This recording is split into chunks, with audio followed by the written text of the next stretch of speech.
My husband's entire family flew to the Bahamas for a vacation, forcing me to stay home alone to care for my father-in-law, who was paralyzed on one side of his body. In the middle of the night, he suddenly sat up, handed me assets worth $10 million, and revealed a secret that left me utterly frozen. That day, my husband's family had just left for their overseas trip. They departed full of laughter and excited chatter, while I was left behind in the vast, cold silence of their home. My sole duty was to care for my father-in-law, Mr. Arthur Kensington, a man who had been half paralyzed for years. Before leaving, my mother-in-law, Martha, stood at the door, her eyes scanning me from head to toe. "You take good care of him," she warned, each word a sharp command. "Don't mess this up. If anything happens to him, you'll answer to me." My husband David stood beside her without a word of defense for me. He just glanced over, his voice flat. "Don't think of this as a vacation for you, Sarah.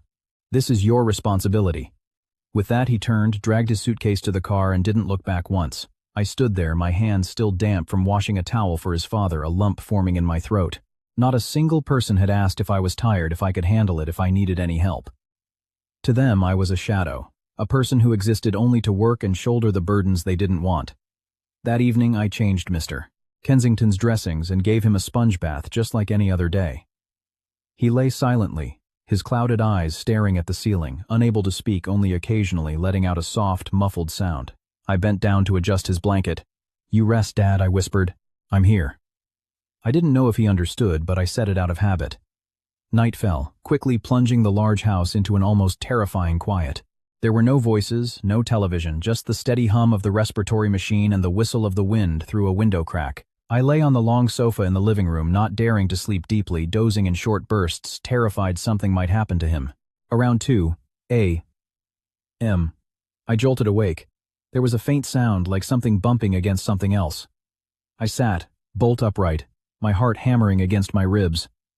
I strained my ears. The sound was coming from my father-in-law's room. I scrambled to my feet, my steps feeling disconnected from the floor, my trembling hand gripping the doorknob. I pushed it open gently, and in the moment the door swung inward, the sight before me made me freeze in place. Mr. Kensington was sitting up in bed. Not lying down, not motionless, as he had been for years. He was sitting upright, his hands braced on the mattress, his eyes wide open and staring directly at me. I was rooted to the spot. "Dad." I stammered, my voice so shaky I barely recognized it. You can sit up." He didn't answer right away. He just looked at me, his gaze no longer clouded but sharp and strangely alert. Then he slowly raised a hand and motioned for me to close the door, to not let anyone know. A chill ran down my spine. I quickly shut the door and took slow, hesitant steps toward the bed, my mind still refusing to process what was happening. "Mr. Kensington looked directly at me, his voice low and heavy, each word carrying the weight of years. I was never completely paralyzed. That sentence hit me like a sledgehammer. I stood there, stunned into silence, feeling the world spin around me. He reached under his pillow, pulled out a folded sheaf of papers, and handed them to me with a trembling hand.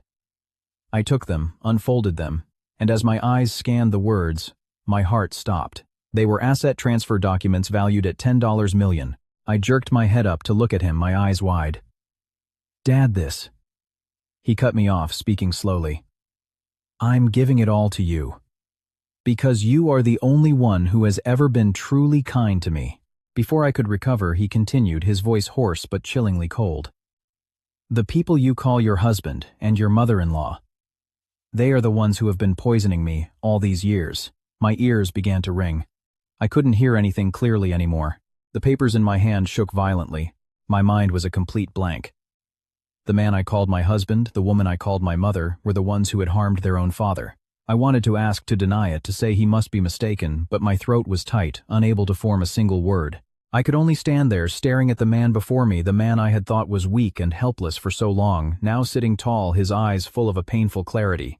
I had no idea that this single moment would drag me into a terrifying secret I could never have imagined in my entire life. Holding the papers, my mind was a tangled mess. 1,000 questions flooded in at once. But another thought struck me. With even greater force, if what my father-in-law said was true, what kind of family had I been living in all these years? What kind of marriage had I entered? How deeply had I trusted these people, only to discover tonight that beneath the calm surface lay a world of darkness? My name is Sarah Johnson. I was born into an ordinary family. My parents were honest, hard-working people, not wealthy, but decent. From a young age, I was used to a frugal life to making do with what we had, never daring to ask for more. After finishing community college, I got a job as an accountant for a small company. It wasn't a glamorous career, and my salary was just enough to get by, but I was content. At least I could support myself without being a burden to anyone. I met David through a mutual acquaintance. A friend of my mother's mentioned a young man who seemed gentle, came from a stable family, had a good job, and was looking for a serious relationship. I wasn't very interested at first. I had never thought about getting married so young, but after a few dates, I started to let my guard down. The David I met then was completely different from the man I saw later. He spoke softly, always seemed mature and considerate. Every time we met, he'd ask if I had eaten if work was tiring. He'd text me to wear a jacket when it got cold. For a girl like me who hadn't experienced much of the world, these small gestures easily softened my heart. I remember once it was pouring rain and he waited outside my office for over half an hour just to drive me home, a gentle smile on his face. "I was worried you'd slip and fall driving alone," he said. It was that facade of kindness that made me believe I had found the right person. When David took me to meet his family, I felt even more certain of my luck. Their house was large and beautifully furnished. Everything looked expensive and well kept. My father-in-law had already had a stroke by then, and mostly stayed in bed or a chair, rarely speaking, his face perpetually weary. My mother-in-law, Martha, greeted me with a wide smile and pulled me inside by the hand. "This girl looks so sweet and good-natured," she said in a sugary voice. "We have everything we need in this house. All we ask is that you know your place." At the time, that phrase brought me relief. I thought knowing my place simply meant being polite, respecting my elders, and taking care of my husband and family. I never imagined those words would later become chains binding me to a host of invisible duties so heavy they were suffocating. After the wedding, I moved into their home. My heart was filled with both gratitude and determination. I knew my family's background wasn't as privileged as theirs, so I promised myself I would live in a way that was beyond reproach, so no one could say my parents hadn't raised me right. I woke up earlier than everyone else. I cooked, cleaned, did laundry, and managed the household meticulously. Sometimes, after finishing all the chores, my limbs would ache with exhaustion, but a single comment from Martha like, "Our daughter-in-law is certainly a hard worker," would make all the fatigue seem to fade away. But that peace didn't last long. A few months after the wedding, David began to change. He still went to work, ate his meals at home, and slept beside me, but the tenderness he once showed faded like watered-down wine. He became less talkative, coming home only to bury his face in his phone, or the TV, answering my questions with monosyllabic replies. Many nights I'd wait with dinner until 8 or 9 p.m. The food growing cold only for him to arrive, toss his coat on a chair, and say dismissively, "Work was busy. Don't ask so many questions." Of course it hurt, but I tried to comfort myself by thinking that men often have more pressure after getting married. Maybe he changed because of the stress. I continued to be patient, believing that if I just tried a little harder, our family would be happy. Around that time, the responsibility of caring for my father-in-law fell almost entirely on my shoulders, from feeding him and changing his clothes to bathing him and giving him his medication. If he coughed in the middle of the night, I was the one who had to run to his room. At first, I didn't mind. I thought he's already suffering so much from his illness. As his daughter-in-law, I should share the burden. But gradually, it all became my default responsibility, as if I were the only person in the house obligated to care for him. One day, I had a low fever and felt completely drained. I asked Martha if I could just rest for one afternoon. Her face immediately darkened. "That's your only job and you're already complaining. If you're sick, take some medicine and get back to it." "Who has time to wait on you?" Lying in bed, tears streamed down my face. But I wiped them away, telling myself she was probably just a difficult person. Aren't all mothers-in-law like that? In that house, the person who made me feel the most pity and confusion was my father-in-law. He rarely spoke, unable to form clear words, but his eyes were always filled with sadness, the sadness of someone trapped within their own body. Many times while I was feeding him oatmeal, he would stare at me intently, his lips moving as if he wanted to say something. Once he suddenly grabbed my hand, squeezing it so tightly it startled me. I leaned in. "What is it, Dad? Are you in pain?" But he only made a muffled sound in his throat, turned his face away, and his eyes reddened as if holding something back. At the time, I didn't understand. I just thought he was a lonely, sick man who needed more attention. So no matter how tired I was, I tried to care for him meticulously, because I genuinely felt for him. I still believed that if you live decently and treat others well, sooner or later, you'll receive kindness in return. But I was wrong. I still believed that if I just lived decently, everything would turn out fine. But I was wrong. The longer I lived there, the more I realized that some things in that house were not normal at all. I was just too naive at the time, forcing myself to believe that everything would pass if I just kept being patient. I remember one afternoon David was at work, and I had just finished washing some towels for my father-in-law when I heard Martha talking on the phone in the backyard. Her voice was very low, deliberately hushed. I didn't pay much attention at first, but as I passed the kitchen door, I clearly heard a sentence. Just let her take care of the old man. It works out for everyone. I stopped in my tracks, my heart skipping a beat. I didn't hear the beginning or the end of the conversation, nor did I know what worked out for everyone meant. But for some reason, that sentence stuck with me all day. It didn't sound like the way a wife would talk about her seriously ill husband, and it certainly didn't sound like the way a mother would talk about her daughter-in-law. It felt strange, but I brushed it aside. I didn't dare to ask, partly because I was afraid I had misunderstood, and partly because I knew that in this house someone like me had no right to question anything. Around that same time, David started to tighten his control over our finances. When we first got married, I was still working.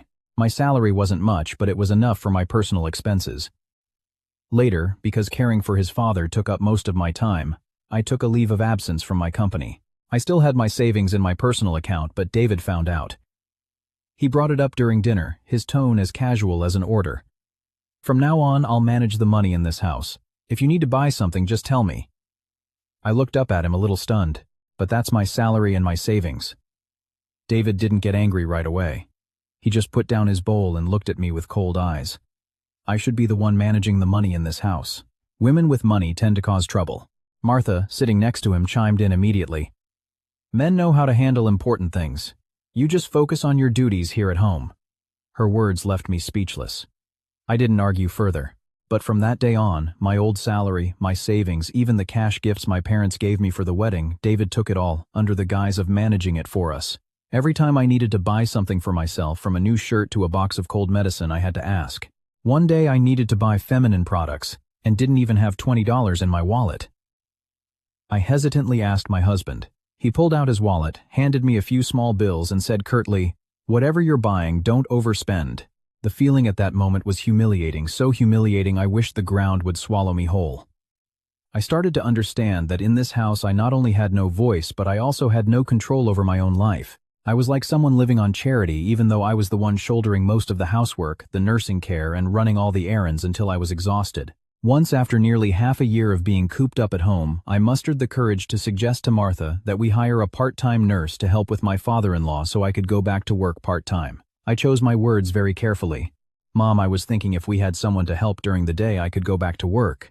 It would bring in a little extra money and ease the burden on David. I hadn't even finished my sentence when her face darkened, her tone as sharp as a slap. You want to abandon your father-in-law to die? Are we so short on money that you have to work? Or are you just tired of serving him and looking for an excuse? I sat frozen, not knowing how to respond. What baffled me the most was that they always scolded me as if I were trying to escape my responsibilities, yet they themselves were frequently absent.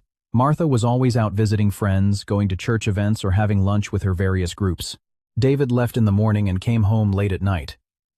Even on weekends, he would be out from morning till midnight.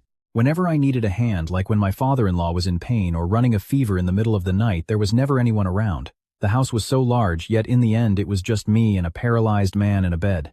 It was this absurdity that began to make me feel uneasy. If they truly loved him, why would they neglect him so easily? If they considered his care so important, why did the entire burden fall on me, the one person with no blood relation to him? Then another incident occurred. A small thing, but it was like a thorn that embedded itself deep in my mind. One day, while I was giving my father-in-law a sponge bath, I noticed a dark purple bruise on his bicep, as if from a heavy impact. I paused, leaning in for a closer look. How could a man confined to his bed injure himself like that? I asked urgently. Dad, what happened to your arm? Does it hurt? Did someone bump into you? He didn't answer. He just looked at me, his eyes suddenly wider than usual. I had never seen such a clear emotion in a sick person's eyes before. It was fear, a real, palpable fear that flickered for a moment before he immediately hid it by turning his face away and squeezing his eyes shut as if he didn't want me to ask any more questions. I sat there for a long time, the washcloth still in my hand, my mind in turmoil. That bruise wasn't natural. The look in his eyes wasn't that of an unconscious person. He knew. He was scared, and he didn't dare to speak. From that day on, I started paying closer attention.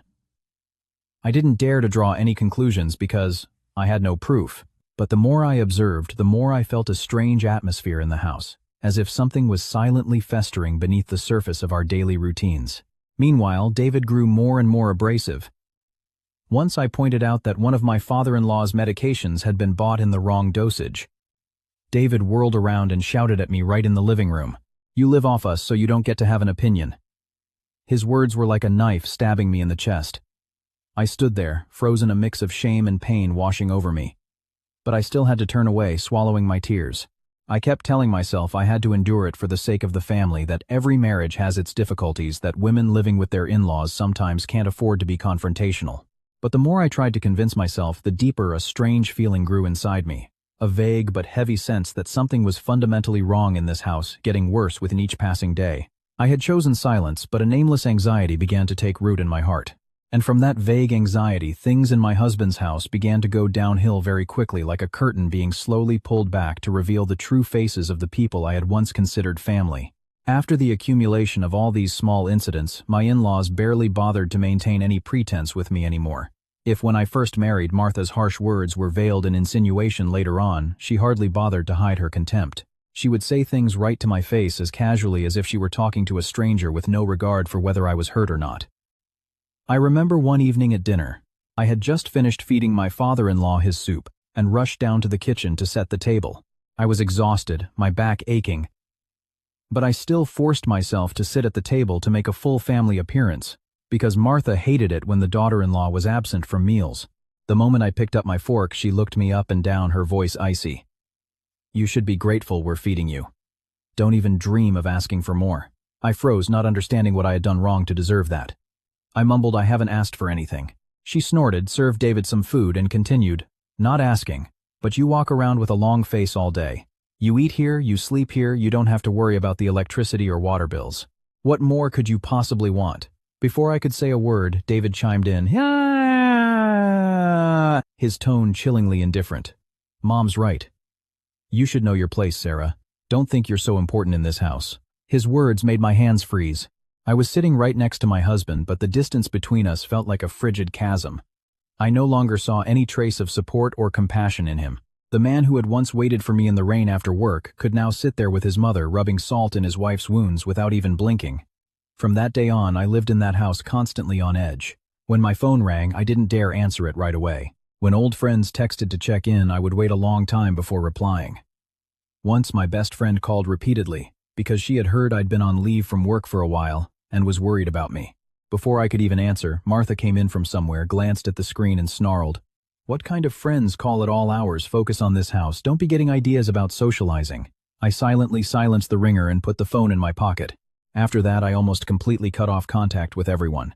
Not because I wanted to, but because I was too tired to explain, too ashamed to describe my situation, and too afraid of seeing the looks on my in-laws' faces every time my phone rang. There were days I worked from dawn till dusk, a whirlwind of cooking, medicine schedules, meals, laundry, and then rushing to my father-in-law's room. I lost a noticeable amount of weight, and my eyes were always ringed with dark circles from lack of sleep. But in my mother-in-law's eyes, none of that mattered. She only cared if I had done enough, if I was fast enough, if it was done to her liking. One time I was at the stove making soup when a wave of dizziness hit me hard. I had barely slept for days and had been eating poorly. The moment I stood up, my whole body swayed. I just managed to grab the edge of the counter before everything went black. When I came to, I was lying on the cold kitchen tiles, my head throbbing. The acrid smell of burnt soup filled the air from the blackened pot. Martha was standing over me, her arms crossed, not a hint of concern on her face, just a smirk. "Nice performance," she said. I looked at her, my throat tight. I wanted to say that I was really tired, that I had really fainted, that I wasn't acting. But looking at her cold, indifferent eyes, I knew it was pointless. In this house, if I fell, if I collapsed from exhaustion, if I was in pain, I would only be seen as a nuisance. It was in that moment that I began to realize a bitter truth. I wasn't a daughter-in-law in this family. I wasn't even family. I was just an unpaid housekeeper, kept around to handle the dirty, tiring jobs that no one else wanted to touch. The only difference was that a housekeeper gets a salary. I got nothing but criticism, contemptuous looks, and the label of a freeloader thrown at me whenever they wanted to shut me up. Then, one day, everything shifted to another level. I was changing my father-in-law's shirt when I heard the sound of suitcases being rolled in the living room. I went out to see David and Martha, sorting through clothes documents and passports spread all over the table. The atmosphere was strange, a mix of excitement and urgency, completely different from the usual heavy mood. Before I could understand what was happening, David spoke, his eyes still glued to his phone. "Next week, the whole family is going on a trip abroad for a week." I stood stunned. "The whole family? What do you mean?" Martha looked up and announced it as if it had been decided long ago. "Me and David are going. The tickets are booked, the hotel is confirmed." I was speechless for a few seconds before I could ask, "What about Dad?" David's reply was curt. "You'll stay home and take care of him." I looked at them, thinking I must have misheard. "But why didn't you discuss it with me first? A week isn't a short time. What if something happens?" Martha's brow furrowed immediately. "What could happen with you here? Or do you want to come along too?" I tried to stay calm and say the only thing that made sense. "If that's the case, why don't we put Dad in a nursing facility or hire a nurse in shifts? It would be safer." David's head snapped up, his voice sharp. "That's not necessary. You being here is enough." I wanted to say more, but looking at my husband's eyes, I knew everything had already been decided. They hadn't asked for my opinion, didn't care if I agreed or not. They were just informing me, ordering me to take on this task as if it were a matter of course. In the following days, the house was filled with an unusual buzz. They went shopping, prepared their outfits, called friends to brag about their itinerary, laughing and talking cheerfully. I, on the other hand, was as busy as ever, caring for a sick man while watching them excitedly prepare for their trip, my heart heavy. I wasn't envious that they were going. What hurt me was that in their eyes, my father-in-law was just a cumbersome object to be left in my care. The day they left, just before walking out the door, Martha turned back, pointed a finger at my face and spat out each word. "Remember this carefully. If anything happens to him, you won't be able to pay the price." I stood in the doorway, watching David load the suitcases into the car, watching Martha get in with a gleeful expression, and a strange emptiness filled me. There was shame, there was bitterness, but more than anything, there was a feeling I couldn't name, as if I was being abandoned in a house devoid of any warmth. And it was at that very moment, as I turned back to adjust my father-in-law's blanket, that I caught his eye.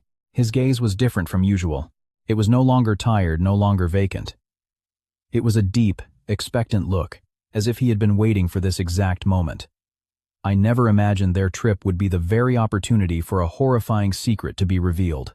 But before that secret came to light, I had to endure several days stretched as taut as a violin string.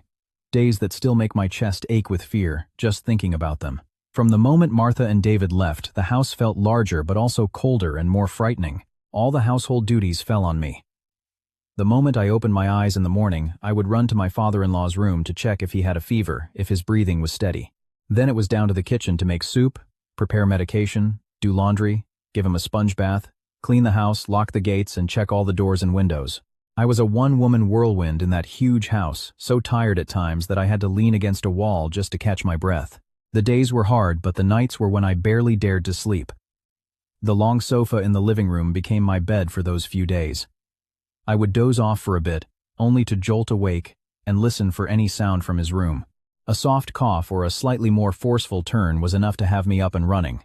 I don't know if it was genuine worry or if a deeper fear had begun to set in. The feeling had been festering since they left, growing stronger each day. I just felt like something was wrong, something was waiting to happen in this house. I just couldn't put my finger on it yet. Then, on the third day, my worst fears began to materialize. That morning, as usual, I took out my father-in-law's medication to sort it by dosage. I did this every day, so I knew every pill, every color, every amount by heart. But when I opened the pill organizer, I froze. The two opaque white pills in the morning compartment looked different.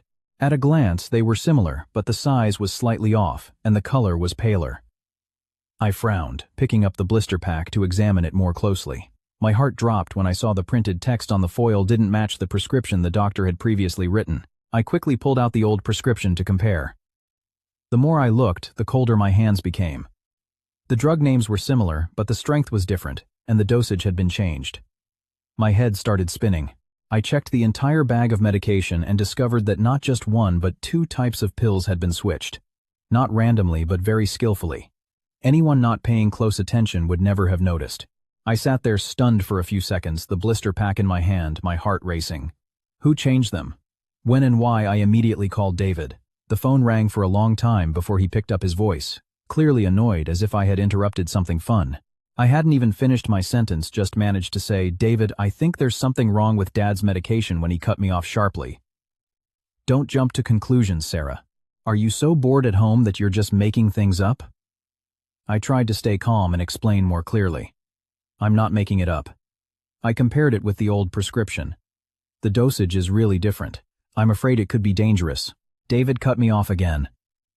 "I told you, just do what you're supposed to do. Stop trying to play doctor." It didn't end there. Just as I was still holding the phone, Martha called. Her shrill voice, undoubtedly relayed by David, came through the line. She didn't ask any questions, just started yelling.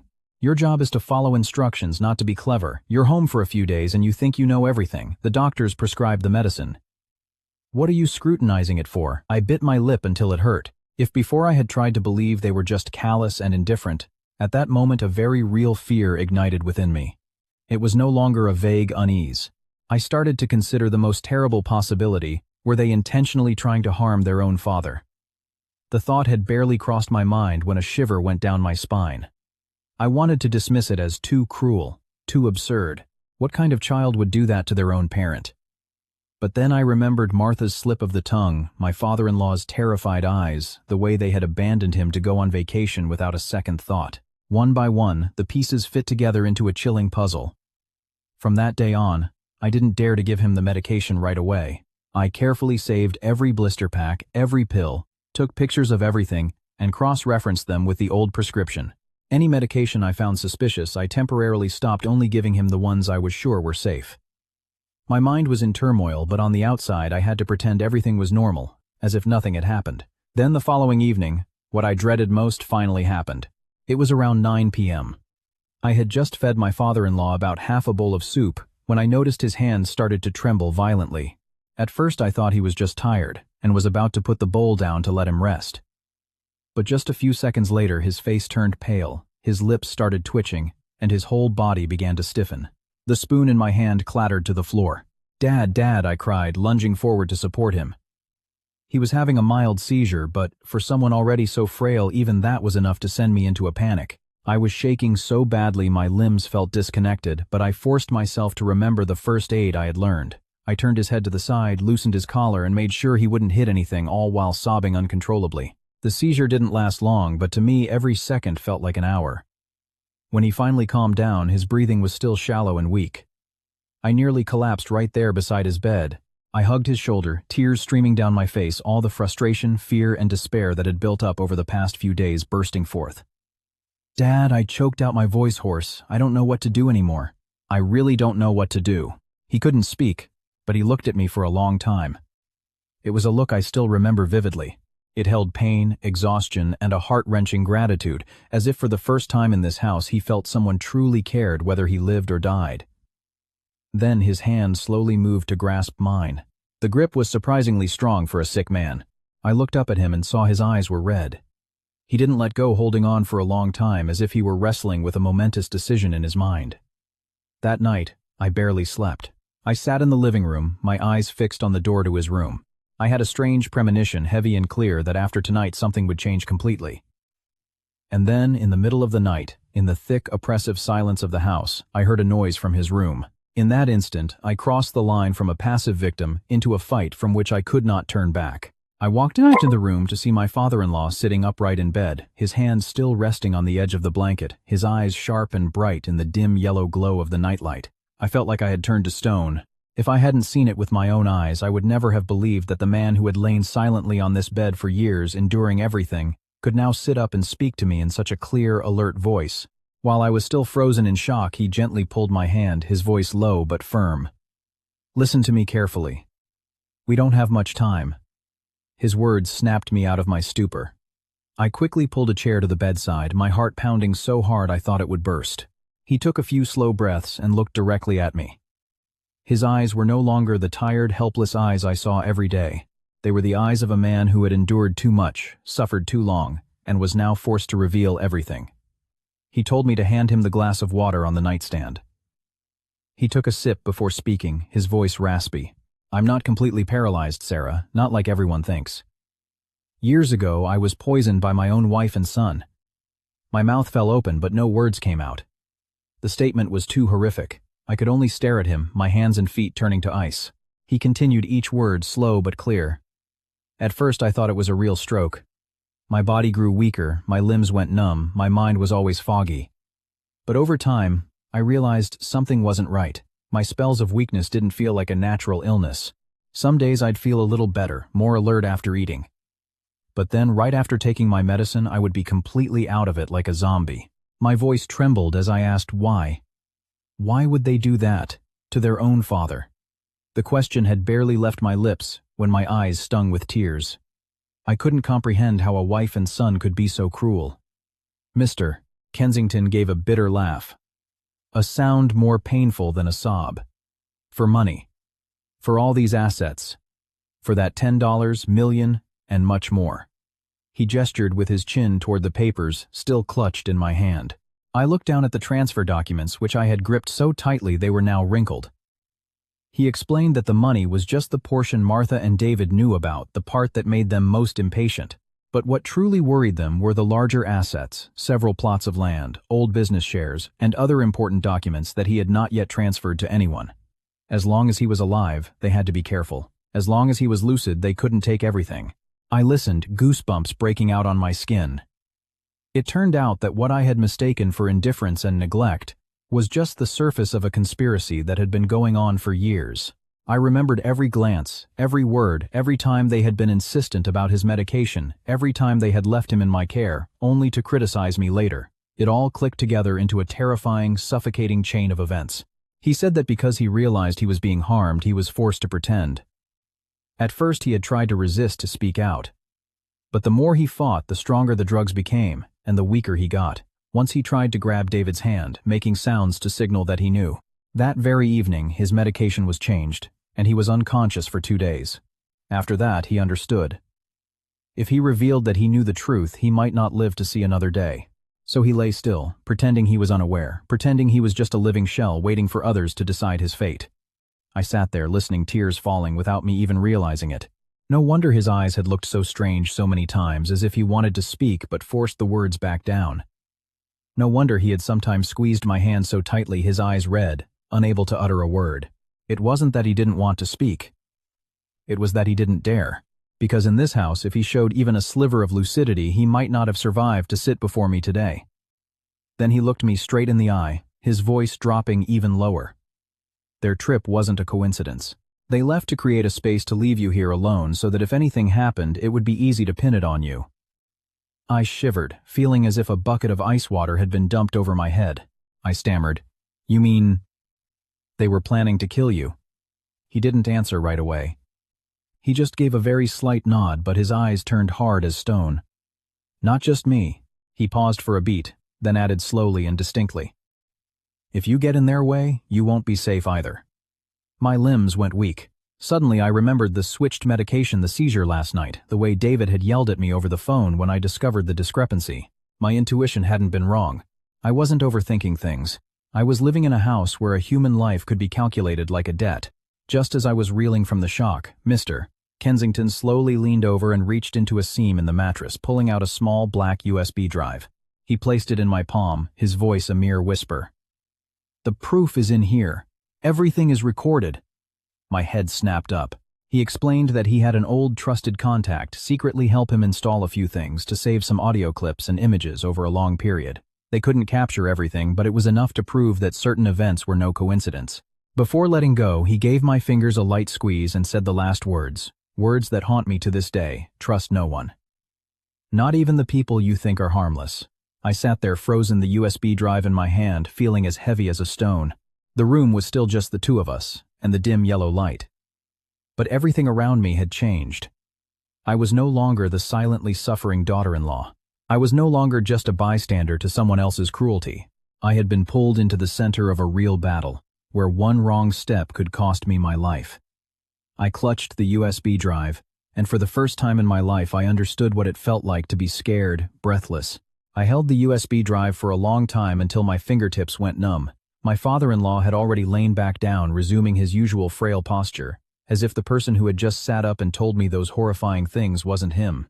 But I knew after that night I could never look at this house the same way again. It wasn't a home.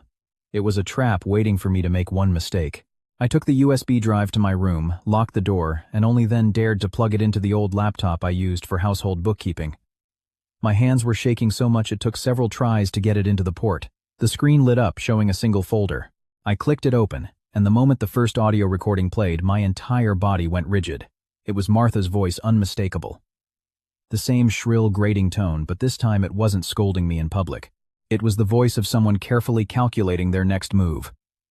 "Just let her take care of the old man," she said. "When it's over, we can just kick her out." The words sent a chill down my spine. I sat motionless, staring at the screen even though it was just audio. The second clip was even more chilling. This time it was David's voice, deeper, quieter, but every word was like a knife in my ear. "If he dies sooner than expected, all the better. Less trouble." I heard that, and my hand on the desk started to tremble uncontrollably. I had been hurt by my husband's coldness, shamed by my mother-in-law's contempt. But none of that compared to how I felt now. The man I had shared a bed with, the man the world saw as a devoted son, could speak about his own father that way, his voice as casual as if he were discussing the weather. I don't know how long I sat there. The more I listened, the harder my heart pounded, and a cold sweat broke out on the back of my neck. The subsequent files contained muffled sounds, blurry images from a corner of a room enough to show Martha and David whispering in the hallway many times. They talked about documents, assets, medication. Not everything was crystal clear, but piecing it all together, there was only one conclusion: they had been planning this for a long time, so long that it had become a calculated scheme, not a spontaneous thought. Just as I was reeling, the phone on the table suddenly buzzed, making me jump. The screen lit up, husband calling. It wasn't a regular call, but a video call. My heart seized. I stared at the screen for a few seconds, my hands clammy. Finally, I took a deep breath and answered. David's face appeared on the screen. Behind him were the warm lights of some luxury hotel. He was smiling, the kind of smile an outsider would mistake for concern. But now, all I saw was a grotesque facade. "Everything okay at home?" he asked immediately. "Is Dad still doing all right?" His voice was gentle, even feigning worry. If this were me a few months ago, I might have felt a flicker of warmth. But now, every word sounded like an interrogation. I forced my face to remain as neutral as possible. "Everything's fine," I said curtly. David stared at me through the screen for a long time. His gaze made it hard to breathe. It wasn't the look of a husband checking on his wife. It was the look of someone trying to gauge how much the other person knew. Then his lips were still smiling, but his eyes turned cold. He spoke very slowly. "Just remember, don't do anything stupid." I froze. There was no mistaking his meaning, no beating around the bush. It was a warning, a threat wrapped in a calm exterior. I gripped the phone until my knuckles were white, pretending not to understand. "What do you mean by that?" David smirked faintly. "Nothing. I just don't like it when people meddle in my family's business." With that, he hung up. The screen went dark, but I sat there for a long time, feeling as if a cold blade had just been pressed against my throat. That night, I became even more cautious. I rechecked the front door, the windows, the back door, and did a full sweep of the house before going to my father-in-law's room. As I passed the kitchen, something felt off. The back door, which I distinctly remembered bolting, was now slightly ajar, not wide, but enough for a draft to slip in and make the thin curtains sway in the darkness. I stood frozen in the middle of the kitchen, my heart pounding. I clearly remembered locking that door myself this afternoon, even pulling on it to make sure it was secure. There was no way it could have opened on its own. I tiptoed closer and saw a faint, muddy scuff mark on the tiled floor near the door. It was faint, but it was enough to know someone had been through here. Goosebumps erupted all over my skin. While I thought I was alone in this house, someone had been inside, or at least had tried to get in. I immediately ran back to check the medicine cabinet. The top shelf was untouched, but tucked in the very back corner behind some boxes of gauze was a small brown bottle I had never seen before. It wasn't in its usual place, and it wasn't a type of medicine I had been using. I picked it up and read the label. My heart plummeted. It wasn't a vitamin, not a fever reducer. It was a powerful sedative. I didn't remember ever having this in the house. At that point, I had no more doubts. They had a plan prepared from afar. They weren't here, but their hands were reaching into every corner of this house. It could have been the old housekeeper, a familiar doctor, or anyone on their side. But it was clear my father-in-law and I were not safe. I grabbed the bottle and ran straight to his room. As soon as I closed the door, I leaned in close and whispered, "Dad, they've started." Mr. Kensington, who had been lying with his eyes closed, opened them immediately. I showed him the bottle, quickly recounting the story of the ajar back door and David's phone call. He looked at the bottle, then at me, without panic or surprise. Instead, the corner of his mouth twisted into a cold smile. His voice was calm, almost eerily so. "Good. Then it's our turn." I looked at him, and was momentarily stunned. For the first time since I married into this family, I no longer saw a sick man waiting to be cared for.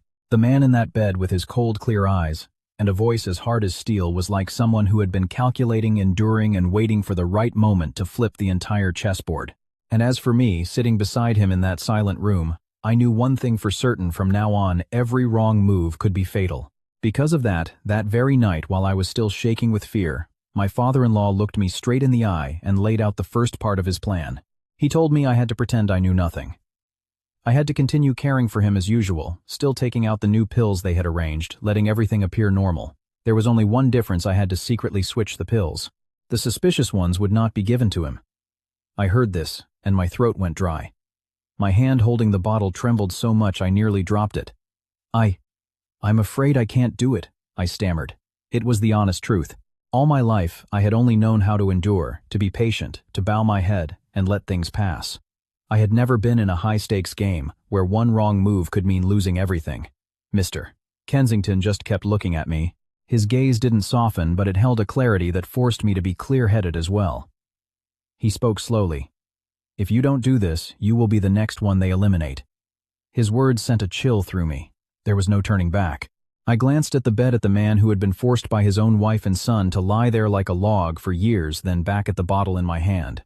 Finally, I bit my lip and nodded. The very next morning, I began to follow his instructions precisely. On the surface, nothing changed. I still took out the medication, sorted it into the daily organizer, and placed it on the tray as usual. I put on a performance of being exhausted and worried.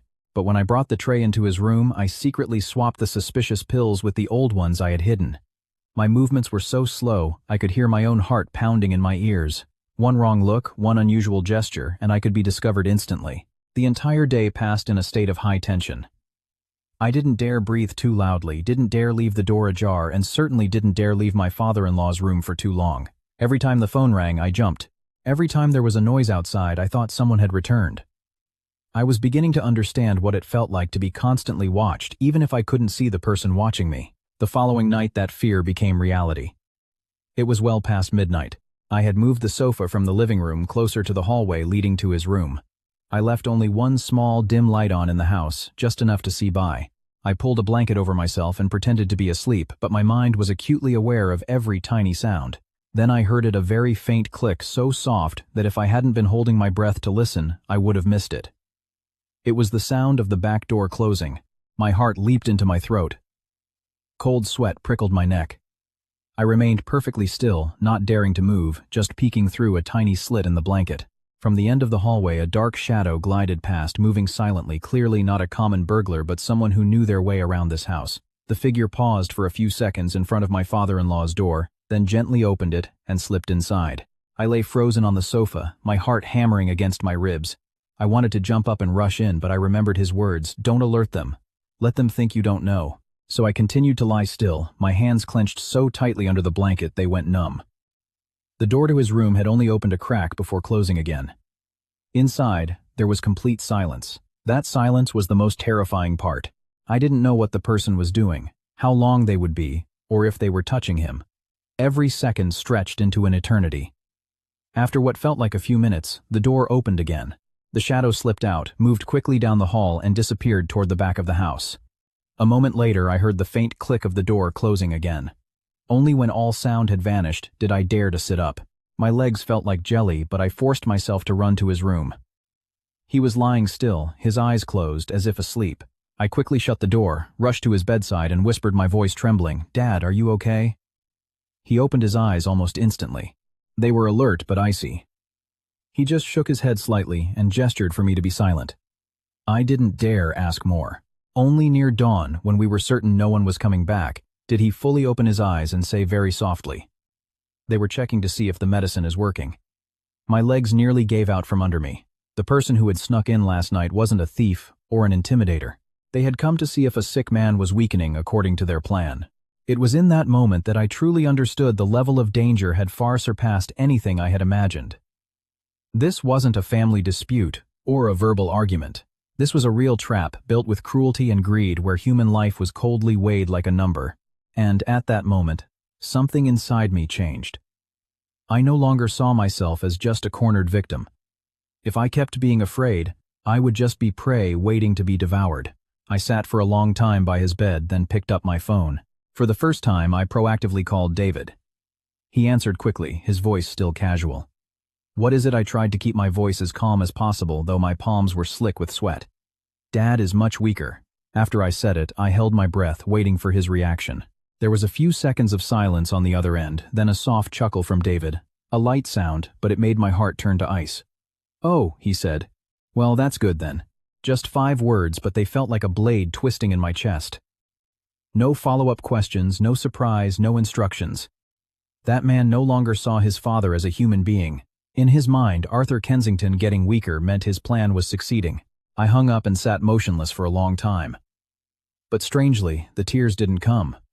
Perhaps when the pain is too great, you can't cry right away. I stared at the dark screen of my phone, then at my father-in-law lying silently in bed, and in a moment of absolute clarity I knew I had changed. I was no longer Sarah Johnson, the woman who only knew how to grit her teeth and endure. From that moment on, I started to act. I would act for them, showing them I was still the obedient daughter-in-law, the weak woman, the person who knew nothing beyond cooking and medicine. I thought I was just pretending, but I never expected that very performance would draw them out of the shadows even faster. After that phone call, David began calling with an unusual frequency. Before a whole day might pass without a single text from him. Now he called in the morning, at noon, and at night. Sometimes he was direct. Other times he beat around the bush as if afraid I would catch on. Every time I answered, I had to remind myself to maintain the weary, panicked voice of a woman struggling alone with a gravely ill patient. On one call, as soon as I said hello, he asked, "How's Dad today?" I replied softly. "Still weak. He ate less than yesterday." There was a very brief pause on his end, then he asked, "Any fever? Did he say anything?" I bit my lip, suppressing a wave of disgust, and gave him the answer he wanted to hear. "He's very tired. He's barely opened his eyes." The more I reported his deteriorating condition, the more frequent the calls from David and Martha became. They had no idea that with every impatient question they were revealing another layer of their deception to me. An outsider might have thought they were children, worried about their aging father. Only I knew that behind those questions was the anxious anticipation of conspirators waiting to see if their plan was on track. One day, Martha called, right at lunchtime, her voice feigning urgency. "Have you changed his clothes? Is his body cold? Last night I thought his breathing sounded very heavy." I held the phone, my eyes on my father-in-law lying silently in bed, and replied, "Yes, he's definitely weaker. This morning I tried to feed him some soup, but he had a hard time swallowing." As soon as I finished, there was a brief silence, then she blurted out quickly, "Okay, well, just let him rest. Don't go calling any doctors." She hung up immediately. I sat there, stunned for a moment, a deeper chill settling in my heart. A wife who was genuinely worried about her husband would be frantically calling doctors upon hearing he was worse. But her first concern was that I wouldn't call anyone. That afternoon, while my father-in-law was sleeping, I went back to the laptop and opened the remaining folders on the USB drive. The first time I had only been able to listen to the first few clips before shutting it down, but now I knew I couldn't be afraid forever. I needed to hear everything, see everything, to understand just how deep this pit was. I scrolled to another audio file named with a string of numbers representing a date. When I clicked play, at first there was only the sound of a door opening and closing, the soft clink of glasses. Then a man's voice spoke. It was so familiar it made the hair on my arms stand up. I shot upright in my chair. It was the voice of my father-in-law's physician, Dr. Evans. For years, this man had made regular house calls, always speaking in a calm, gentle tone, wearing his white-rimmed glasses, his face the epitome of a caring professional. He had even once told me kindly, "Caring for a long-term patient is very difficult. Make sure you take care of yourself." That's why when I heard his voice on that recording I couldn't believe my ears. Martha's voice came through very low. The old dosage isn't working. He's still more lucid than I thought. Dr. Evans' voice replied, steady and cold. If you want him to weaken gradually, we have to increase the dose, but it can't be too obvious. Let me switch to another type. The effect is slower, more controllable. Immediately after, David's voice cut in. Just make sure no one gets suspicious. Especially Sarah. She's been paying too much attention lately. I was frozen. My ears were ringing. My eyes were glued to the screen, but everything was a blur. I mumbled out loud to no one in particular, could the doctor be bought too? The question had barely escaped my lips when I realized how bitterly ridiculous it sounded. The doctor. The one person who should have been helping Mr. Kensington stay alive was actually the one helping his family slowly and cleanly extinguish his life. I took the USB drive and went straight to his room. He was lying on his side, his eyes half closed. The moment he saw my pale face, his eyes opened fully. I sat down and played the recording for him. He listened to the whole thing without much expression, only nodding slightly when I asked in a trembling voice, "You knew about Dr. Evans too," he replied softly. "They don't do anything without being prepared." With that, he turned his face to stare at the ceiling. His words were quiet but so heavy they made me feel suffocated. It was only then that I truly understood. This wasn't a sudden burst of greed. It wasn't just a cruel mother-in-law and a heartless husband turning evil. No, this was a meticulously planned conspiracy that had been in motion for a very long time.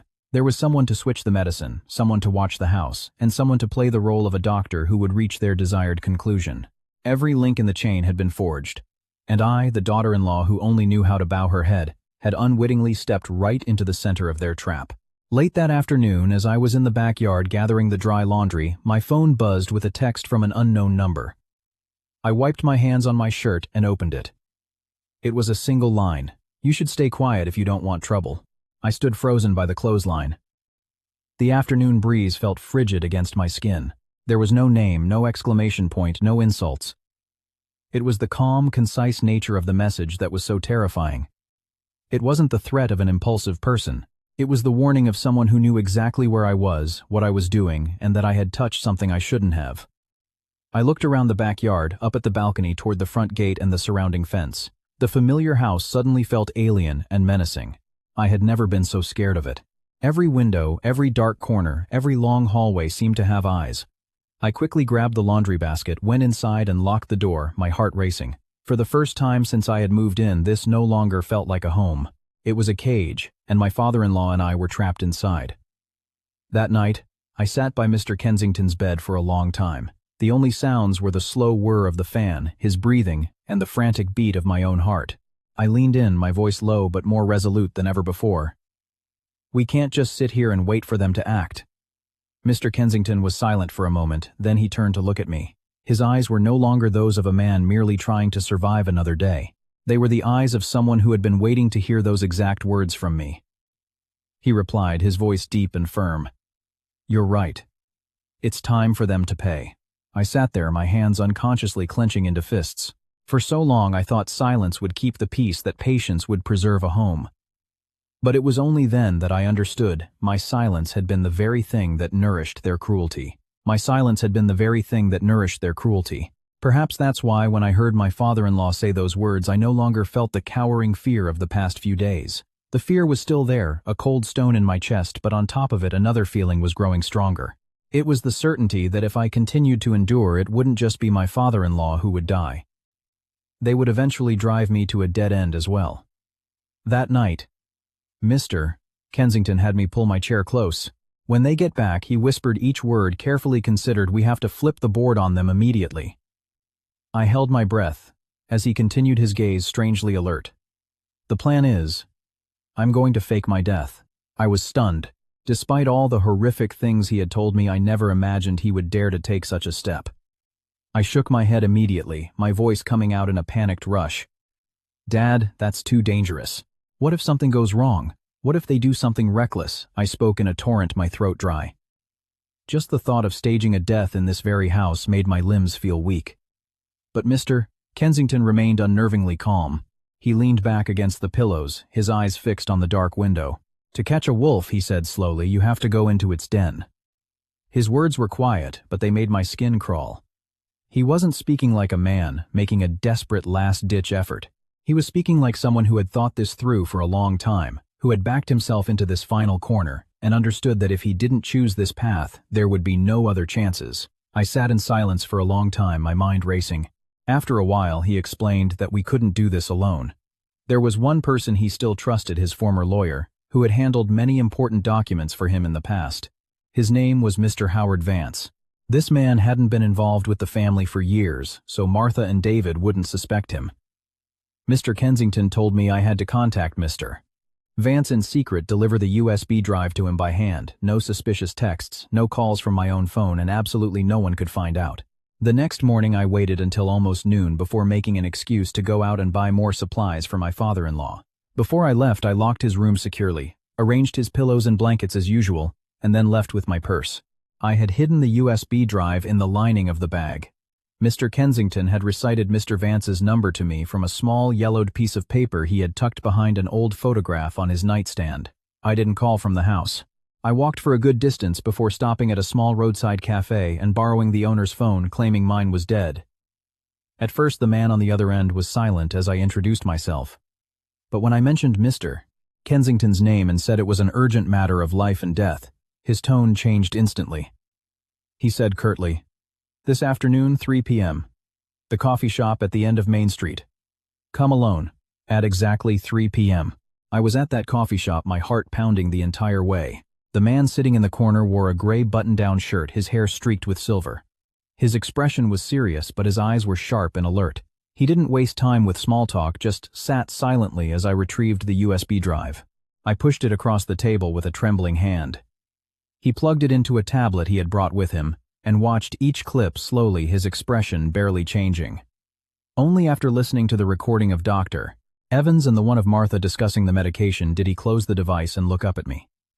The first thing he said was, "If you don't see this through to the end, you will have no way out." His words made my heart sink. He was right. At this point, I was no longer an innocent bystander. Once they knew I had heard, seen, and held the evidence, they wouldn't let me live in peace. I wrung my hands together, my lips dry. "Mr. Vance watched me for a moment, then lowered his voice. But if we do see it through, we still have a chance to win." Right there in that coffee shop, the three of us, or rather Mr. Vance and my father-in-law with me as the intermediary, began to outline the plan. It had to be clean, discreet, and perfectly timed. First, we would stage a death that looked natural, not a sudden event that would raise suspicion, but a gradual decline consistent with his long-term illness. I would continue to report to David and Martha that he was getting weaker, eating less, his breathing becoming labored. At the right moment, I would make an urgent call, sending them scrambling back home. When the family was gathered, my father-in-law would lie perfectly still, as if he were at death's door. The more complacent they became, the more they would reveal their true nature. And at that exact moment, all the evidence would be presented right there in that house, leaving them no room to lie or deny. Mr. Vance would arrive at the precise time, bringing copies of the evidence, some documents Mr. Vance's Kensington had prepared in advance, and backup if needed. The plan sounded straightforward, but as I thought about the details, I realized how terrifying it would be to execute. If my acting wasn't convincing, if my eyes betrayed me for just a second, if they came home earlier than expected, or if someone entered the house before we were ready, everything would fall apart. And if the plan failed, the consequences could be irreversible. In the days that followed, I lived in a constant state of fear, forcing myself to be strong. I practiced in the mirror how to speak with a worried, hoarse voice, how to maintain a devastated expression, how to answer hesitantly when David called. Sometimes, looking at my reflection, I felt like a stranger. The woman staring back was no longer the submissive Sarah, but she wasn't exactly strong either, just someone who had been pushed so far she couldn't retreat another inch. My father-in-law, on the other hand, grew calmer as the day approached. Once my hand was shaking so much while feeding him soup that I spilled a few drops on the blanket. He just looked at me and said softly, "Don't be too scared. The one who panics is the one who loses first." His words made me feel both ashamed and sad. A man who had been a victim for years was now the one comforting me, when he was the one who deserved all the fear in the world. And then finally the call came. That afternoon my phone rang. It was David. As soon as I answered, he spoke, his voice curt and cold. "We're coming home earlier than planned. Prepare yourself." Just that one sentence, but it felt like a blade scraping against my skin. There was no inquiry, no hint of distress, just a notification as if he were returning not to see his dying father but to check on a piece of unfinished business. I held the phone and slowly turned to look at my father-in-law. He was lying still, but when our eyes met he gave a slight nod. No words were needed. That nod was enough for me to understand. The time had come. I took a deep breath. For the first time in my life I was willingly stepping into a battle not to endure but to end it all. That night I barely slept a wink. I was keeping watch over my father-in-law and listening for the sound of a car at the gate. Around 3 a.m. the beam of headlights swept across the front yard, followed by the screech of brakes in the quiet night. My heart seized. I knew they were back. The front door burst open, and David and Martha strode in, their faces completely unlike those of people who had just cut a vacation short for a family emergency. There were no frantic questions, no looks of panic. They just quickly changed their shoes, exchanged a glance, and rushed straight into my father-in-law's room as if they were running to inspect something that was about to become theirs. I stood at the doorway, forcing myself to look exhausted, my eyes dark-rimmed as if from days without sleep. Martha brushed past me without a single word. As soon as she entered, she leaned over the bed to look at her husband's face, then her eyes darted around the room, checking for anything unusual. David stood at the foot of the bed, his gaze fixed on his father, his expression as taut as a violin string. It wasn't a look of sorrow. It was a look of impatience. A few minutes later, he whirled around, grabbed me forcefully, and pulled me into a corner near the wardrobe. His hand squeezed my wrist, the pressure painful. His voice was a hiss, low, but sharp as a knife. "Did you let anyone in the house? Did you snoop around?" I looked up, feigning genuine shock. "What are you talking about? I've just been worried about Dad." David stared into my eyes for a long time, as if trying to peel back my skin to see how much I knew. But then he let go, just giving a suspicious jerk of his chin. I rubbed my wrist, keeping my face pale with fatigue, my heart sinking as I realized I was standing in the most dangerous spot on this chessboard. Out in the room, Martha was still there, her eyes scanning everything. She looked at the medicine bottle, the nightstand drawer, even the chair where I usually sat. Her gaze sent a chill through me. It wasn't the look of a wife who had rushed home for her dying husband. It was the look of someone terrified of arriving one step too late and losing her opportunity. Less than 20 minutes later, Dr. Evans appeared. He arrived so quickly that I had to clench my fists inside my pockets to keep my expression from changing. It was strange enough for a doctor to make a house call in the middle of the night, but he came as if he had been waiting just around the corner. He walked in with his familiar black bag, gave Martha a subtle nod, so subtle he thought no one would notice, but I was standing right there. I saw it. He sat on the edge of the bed, took my father-in-law's wrist to check his pulse, glanced at the blood pressure monitor, and listened to his chest with a stethoscope, all with a great show of professionalism. The room was deathly quiet. After a moment, he let out a sigh and said loud enough for everyone to hear, "His condition is very bad. The family should prepare for the worst."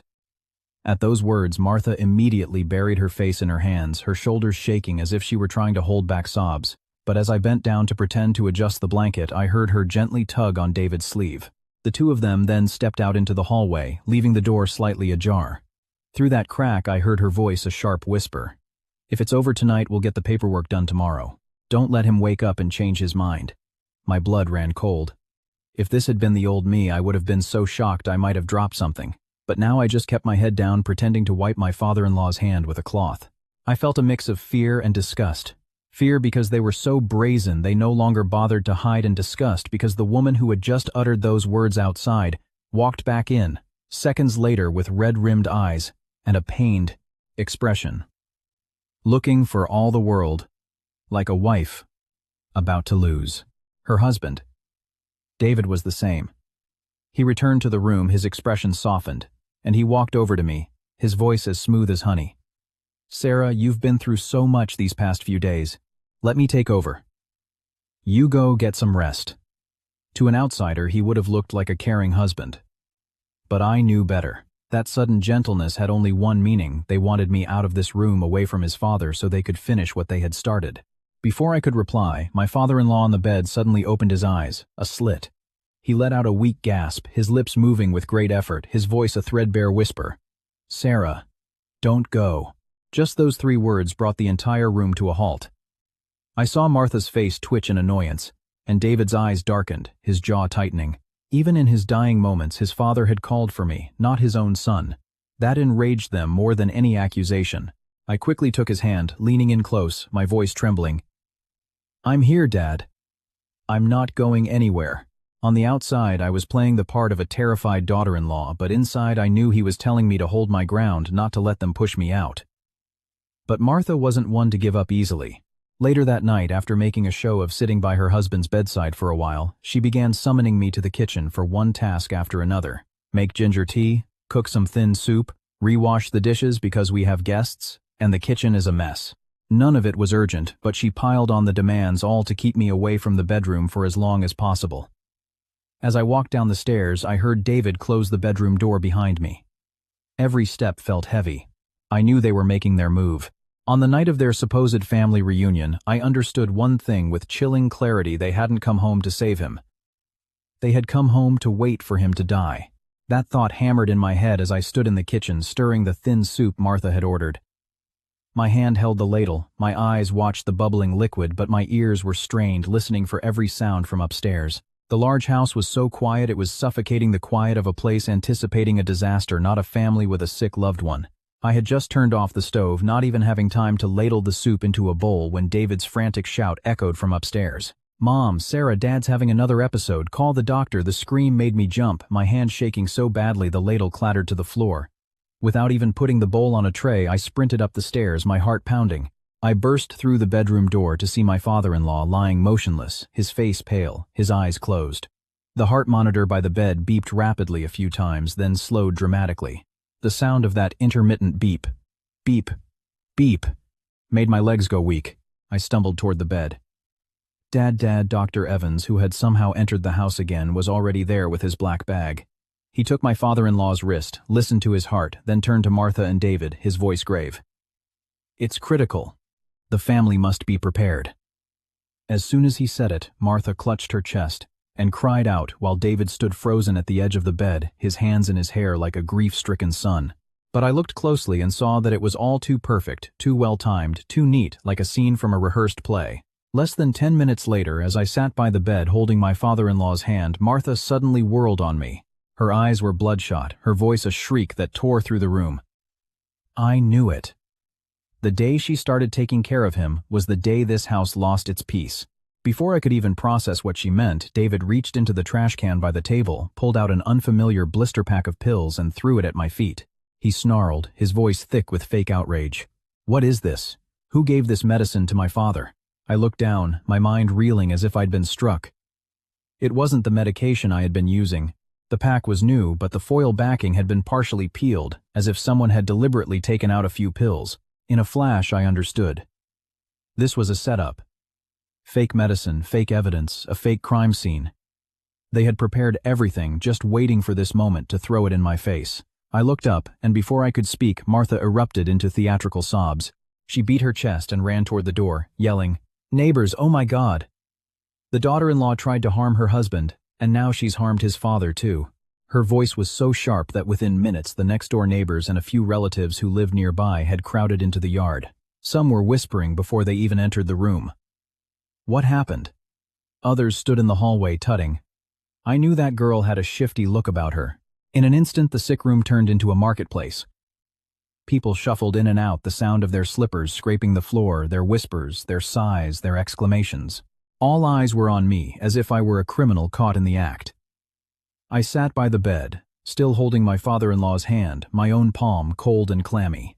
Not because I was afraid of being scolded, but because I saw with absolute clarity what they wanted. They didn't just want him dead.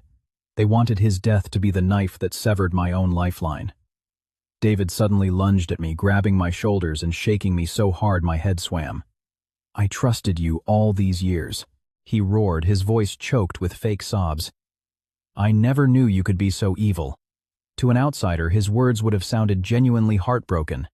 But to me, they just made me want to laugh with disgust. I looked up, meeting his eyes directly for the first time, no longer flinching. My voice was hoarse, but every word was clear. "You're a very good actor. It's a shame you don't use that talent to be a decent human being." The room fell silent. No one had expected me to say that. Even David was stunned for a second, but only a second. Then he raised his hand and slapped me across the face with all his might. The sound cracked through the room. My ears rang, my vision went dark, and I stumbled sideways, the corner of my lip stinging. I raised a hand to my mouth and felt the stickiness of blood on my fingertips. Martha immediately fanned the flames. "Call the police!" she shrieked, pointing at me. "This kind of person needs to rot in jail. Every minute she's in this house is a disaster waiting to happen." The onlookers buzzed with even more fervor. A cousin even chimed in. "Giving a sick man the wrong medicine. That's murder, isn't it?" I heard it all, but strangely, a cold calm settled over me. The coldness of someone who has seen the absolute depths of evil and is no longer shocked. At that moment of peak chaos, the sound of leather shoes on tile echoed from the doorway. Mr. Howard Vance had arrived. He stood at the entrance with two other men in dark suits. He didn't enter immediately, just stood there, his eyes taking in the entire scene. Martha's crocodile tears, David clutching the pill packet, Dr. Evans scribbling in a notebook with a look of feigned gravity. I clutched my burning cheek, the taste of blood in my mouth, but my eyes were fixed on Mr. Vance. He remained perfectly still, as if waiting for the perfect ripe moment to bring down the curtain. Dr. Evans had started to sign off on his preliminary report, telling David, "I'm noting the condition is suspected to be from incorrect medication, so we can proceed with the next steps." Hearing that, I finally understood their full plan. It wasn't just about stealing his assets. It was about framing me for murder to silence me forever. The moment that thought solidified in my mind, Mr. Vance took a step into the room. His voice wasn't loud, but each word landed like a shard of ice. Why the rush to sign? Afraid the dead might come back to life. The air in the room went still. The pen, in Dr. Evans' hand, froze mid-stroke. Martha whirled around her face, paling for a split second before she puffed up her chest. "Who are you to barge into my house? This is a family matter. What right do you have to interfere?" Before Mr. Vance could answer, a hand on the bed behind me suddenly moved. Just one movement, but it was enough to silence every sound in the room. The hand grasped the edge of the white sheet and pulled it down. Then, before dozens of stunned wide eyes, my father-in-law propped himself up on his elbows and sat up. The first scream came from a female relative at the door. A glass of water slipped from someone's hand and shattered on the floor. Martha stumbled backward, her back hitting the wall, her mouth hanging open. David stood as if struck by lightning, the color draining from his face, his lips trembling. My father-in-law sat upright in bed. His face was still pale, but his eyes were blazing. His voice was hoarse from his illness, but each word was like steel. "I'm not even dead yet, and you're all fighting to bury me." No one could answer. The room was frozen in time. David stared at his father, his throat working a few times before he managed to choke out a broken sentence. "Dad, I thought." He didn't get to finish. My father-in-law slammed his hand down on the bed frame. The sound was sharp and decisive, startling even me. "You thought I was dead," he snarled. "So you could swallow all my assets and pin the crime on Sarah, is that it?" His voice wasn't loud, but each word was a slap in David's face. I stood right beside the bed and could hear his ragged breathing, see the sweat beading on his forehead in the stark white light. Martha was the first to recover. Just as I had expected, she changed her tune in the blink of an eye. From someone who had just been screaming for the police, she rushed to the bedside, her eyes welling up with fake tears, her voice choked with emotion. "Arthur, oh Arthur, you're awake. We're so happy. I was so worried I thought you were. Why are you talking to me like a stranger? I was worried sick about you." If I hadn't heard the recordings, if I hadn't just witnessed her false accusations, perhaps even I would have been fooled by that voice. But my father-in-law was not. He turned to look at her, his gaze so cold it made me shiver. He ground out the words through his teeth. "Shut up. Your performance for the world is over. Don't you dare try it on me." At his words, the room fell silent again. The relatives who had been pointing fingers at me just moments ago now stood like statues, not daring to interfere. The tension was so thick I felt that even a deep breath could make everything explode. Just then, Mr. Vance walked fully into the room and placed his briefcase on a small table by the window. He took out a small device, turned it on, and pointed it at the white wall opposite the bed. A few seconds later, an image appeared. It wasn't a movie. It was a view of this very room, from a high hidden angle no one had noticed. I heard a collective gasp from the people at the door as the wall clearly displayed footage of David sneaking into the room in the middle of the night, opening the medicine cabinet and swapping the pills in his father's tray. The next clip showed Martha standing near the door whispering to Dr. Evans. The audio was too faint to hear from a distance, but then Mr. Vance pressed another button, and the sound came through a small speaker. Martha's voice filled the room crystal clear. "If anything happens to him tomorrow, you just write that it's suspected to be from incorrect medication. Don't let it lead to anything else." I glanced at Dr. Evans. His face had gone from white to a sickly gray, his hand holding the report trembling.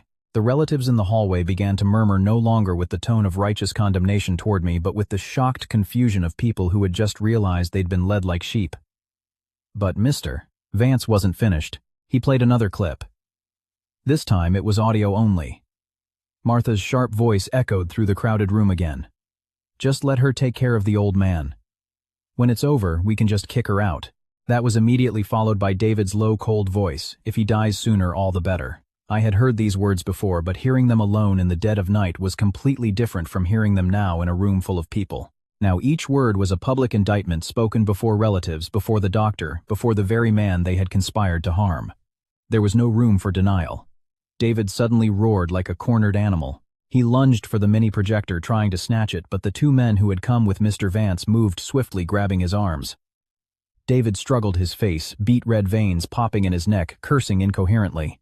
I stood there watching the man who had been my husband, his face contorting with rage, and heard him scream a sound laced with fury and disbelief. "You'd play dirty with your own son."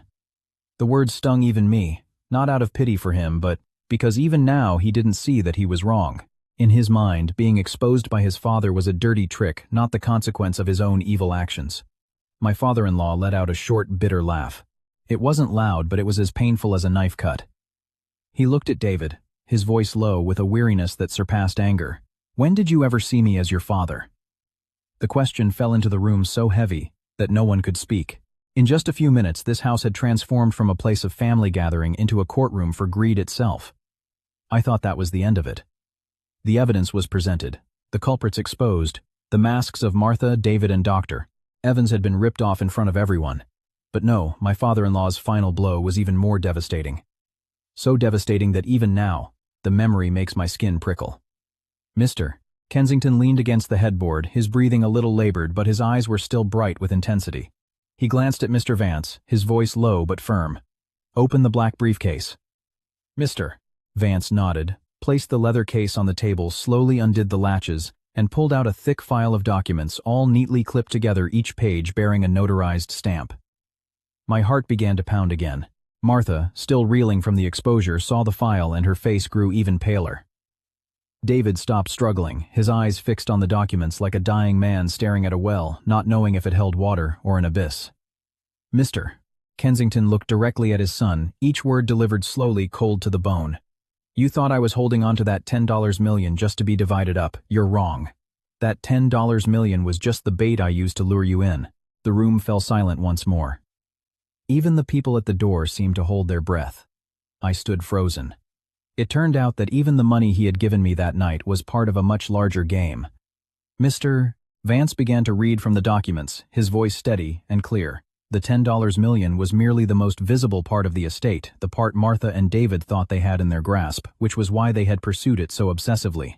But the entirety of his old stock shares 2 prime commercial properties, and even this very house had been quietly transferred into a trust months ago. The legal trustee with power of attorney was none other than Mr. Howard Vance. In other words, even if Mr. Kensington had truly died tonight, Martha and David would not have been able to take everything as they had planned. All the legal avenues had been sealed off long ago. For years they had been trying to push a man to his grave, only to find they were chasing a piece of bait he had intentionally set out to expose their hearts. Hearing this, Martha truly lost her mind. She shoved people aside and lunged toward the bed, her face contorted, her voice cracking. "You're a monster. To be so suspicious of your own wife and son. Are you even human?" At any other time, an outsider might have pitied her. But after everything that had been revealed, her cries were just grotesquely shameless. "Mr.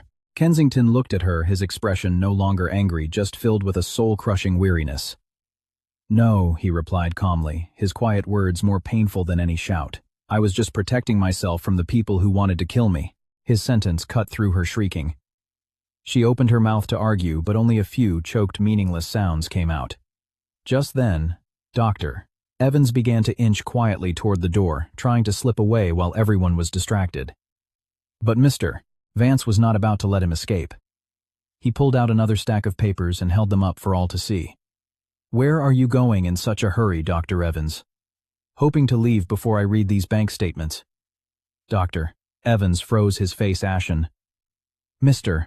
Vance flipped through the pages slowly but surely. They were copies of bank transfers from Martha's account to Dr. Evans' personal account, spanning 2 years. Some were for tens of thousands, others for over 100,000, all coinciding with times when Mr. Kensington's health had taken a sudden, inexplicable turn for the worse. Seeing this, Martha immediately started arguing. "I was just giving the doctor gifts to thank him for treating my husband. What's the big deal?" Before she could finish, Mr. Vance cut in his words, sharp as a razor. "A thank you gift with the transfer description. Old dose not enough.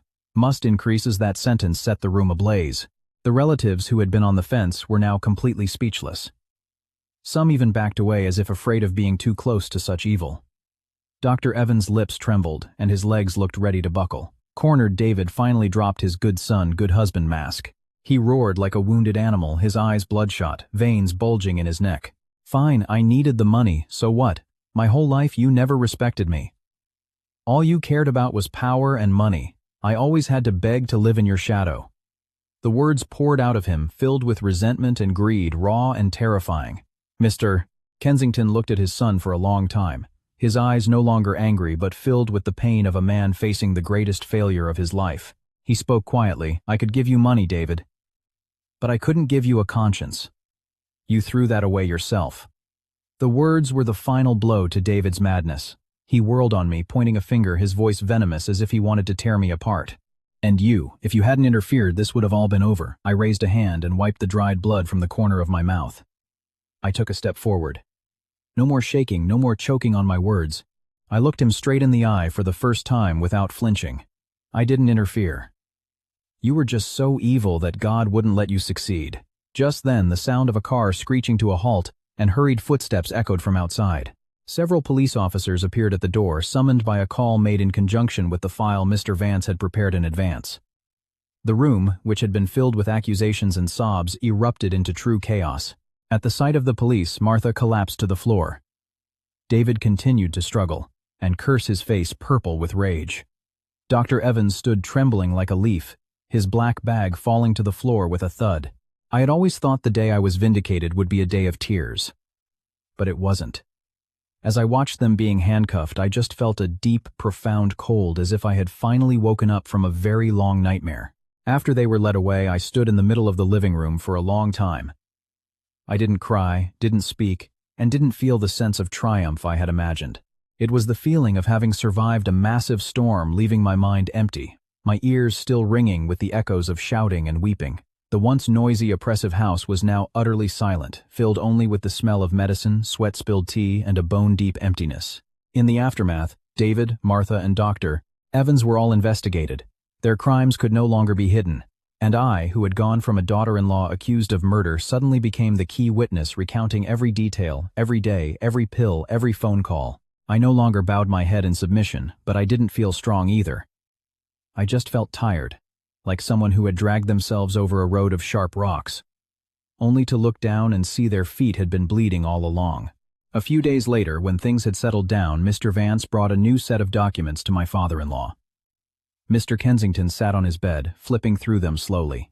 Then he called me over, placed the file on the table, his voice hoarse but clear. "I've nullified everything I can regarding David's inheritance. As for this," he pushed the old file from that fateful night toward me. "This $10 million is for you, not as a charity, but as a payment for saving my life." I looked at the papers, then at him. In the past, I would have refused out of fear, not wanting to be entangled with money again. But after everything, I understood this was more than just money. It was about trust, a belated compensation from a father who had seen the true nature of people's hearts. Even so, I gently pushed the file back. "I took care of you, because I cared not for money. If you truly trust me, let me help you manage everything and get it in order. We can figure out the rest later." Mr. Kensington didn't reply immediately. He just looked at me for a long time. In his tired eyes, I saw something well up, like a grief that had been held back for years.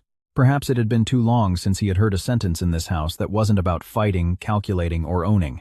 Perhaps he himself never expected that the person who would stand by him in the end was the daughter-in-law he could only watch with helpless eyes for so many years.